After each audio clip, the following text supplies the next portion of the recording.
हमारे साथ दो वरिष्ठ पत्रकार इस समय हैं। नीरजा चौधरी जुड़ गई हैं, श्रवण गर्ग हमारे साथ हैं। नीरजा जी, आपका क्या आंकलन, जो ये नतीजे सामने आए हैं, किस तरह से आप देख रही हैं, इसका क्या असर देश की राजनीति पर? देखिए, ये बहुत हम एक म्यूनिसिपल कॉर्पोरेशन का चुनाव का आंकलन कर रहे हैं। मुझे याद नहीं कि म्यूनिसिपल लोकल इलेक्शंस को हमने इस तरह से ट्रीट किया हो। ये बहुत बड़ा परिवर्तन है कि हर चुनाव क्या मायना रखता है। तो आम आदमी पार्टी का आना, पिछले 10 साल में नई पार्टी अगर कोई है तो आम आदमी पार्टी है, और वो आज कगार पे खड़ी है एक नेशनल पार्टी के रिकग्निशन होने का। और वो जो क्लेम कर रहे हैं अभी, वो सही भी है कि पहली बार उसने बीजेपी को मात दी है, चाहे लोकल इलेक्शन भी हो। तो इसका और फिर दो डबल इंजन की सरकार जो होगी, स्टेट की सरकार भी हो दिल्ली में और एमसीडी की भी, तो एक बहुत भारी मौका मिलेगा अरविंद केजरीवाल को डिलीवरी को फिर से दिखाना। और डिलीवरी ही एक कारण है जिसकी वजह से दिल्ली की जनता ने आम आदमी पार्टी को ये मौका दिया है। और लेकिन भाजपा भी ने इतना खराब नहीं किया है जितना कि एग्जिट पोल्स दिखा रहे थे। 15 साल कोई कम नहीं होता, और काफी एंटी इनकम्बेंसी थी, गुस्सा था लोगों में, और दिल्ली में चीजें नहीं हो रही थी, करप्शन था वगैरह वगैरह। तो आम आदमी पार्टी का उभरना, ये ही सबसे सिग्निफिकेंट मैसेज है, जो कि आगे जाके हमें देखना होगा इसका ये क्या रंग लाएगा। क्योंकि ये अहम है। और श्रवण जी, आपसे अगर आंकलन की देखिए, अब मेयर की कुर्सी को लेकर रस्साकशी हो रही है, और ये भी हमें नहीं भूलना चाहिए कि भले ही सीटें कम आई हैं बीजेपी की, लेकिन उसका वोट शेयर पिछले साल के मुकाबले, पिछली बार के मुकाबले बढ़ा ही है।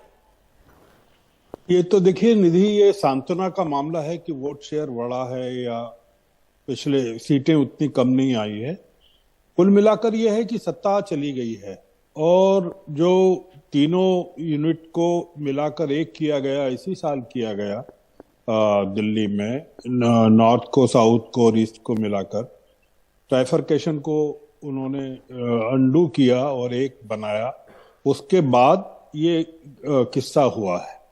इसको इस तरह से देखिए, इस चुनाव को नीरजा जी जो कह रही हैं वो ठीक है, पर मैं इसको अलग राष्ट्रीय नजरिए से ये देखता हूं कि कांग्रेस को आम आदमी पार्टी ने 9 साल में पूरी तरह से रिप्लेस कर दिया है, दिल्ली में असेंबली में भी और लोकल बॉडीज में भी।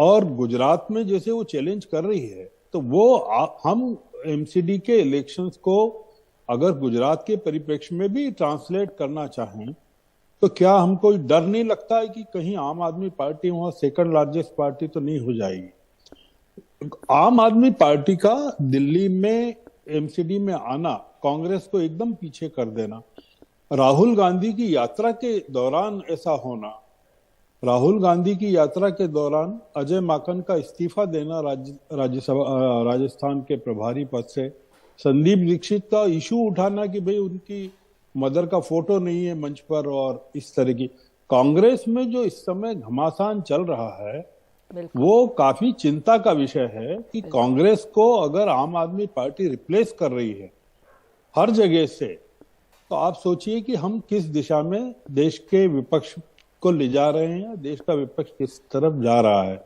137 साल पुरानी पार्टी है कांग्रेस, उसको 9 साल पुरानी एक पार्टी जो है दिल्ली में भी रिप्लेस कर देती है, पंजाब में भी रिप्लेस कर देती है, एमसीडी में भी रिप्लेस कर देती है, गुजरात में भी चैलेंज करती है। बिल्कुल बिल्कुल। आप एक संक्षेप में नीरजा जी, मैं आपका रिएक्शन चाहूंगी। कांग्रेस कोशिश करती हुई भी नजर नहीं आ रही है।